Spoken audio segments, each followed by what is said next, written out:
एक बहुत ही प्यारी कहानी है। एक आदमी रामकृष्ण परमहंस के पास आया। वह उन्हें भेंट करने के लिए 1000 स्वर्ण मुद्रे लेकर आया। रामकृष्ण ने कहा, मुझे इसकी जरूरत नहीं है, लेकिन तुम्हें चोट भी पहुंचाना नहीं चाहता हूं, इसलिए मैंने इन्हें स्वीकार करूंगा। उसने स्वर्ण मुद्रा स्वीकार कर ली। उन दिनों यह बहुत बड़ी रकम थी, 1000 स्वर्ण मुद्रा। फिर उसने कहा, अब मैंने स्वीकार कर लिया, अब ये सिक्के मेरे हो गए। उस आदमी ने कहा, हाँ हाँ हाँ, ये सिक्के अब आपके हो गए।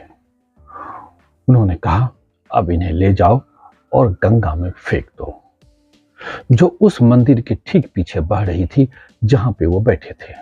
वह आदमी हैरान था, लेकिन अब मना करने का कोई रास्ता नहीं था। अब वो सिक्के उसके नहीं थे, क्योंकि उसने पहले ही दे चुके थे सिक्के, और वह सिक्के अब रामकृष्ण के हो गए थे। इसलिए वह सिक्कों के साथ गंगा नदी की ओर चला। लगभग आधा घंटा समय बीत गया।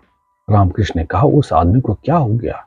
क्या वह सिक्कों के साथ गंगा में कूद गया? जाओ और देखो क्या हुआ, क्या कर रहा है वह वापस क्यों नहीं अभी तक आया?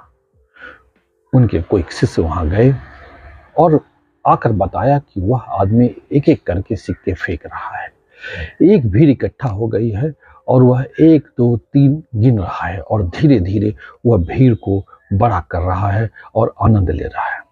रामकृष्ण वहां गए, उस आदमी को पकड़ लिया और कहा, तुम क्या बकवास कर रहे हो? मैंने तुम्हें सिक्के गंगा में फेंकने के लिए कहा था, तुम गिनती क्यों कर रहे हो? उस आदमी ने कहा, बस पुरानी आदत है, क्योंकि मैंने एक एक करके इस सिक्के को इकट्ठा किया था, हर दिन गिनती करके। अब मेरे पास इतने हैं, अब मेरे पास इतने हैं। यही मेरी इच्छा थी कि 1000 स्वर्ण मुद्रा भेंट करके आपको करूं।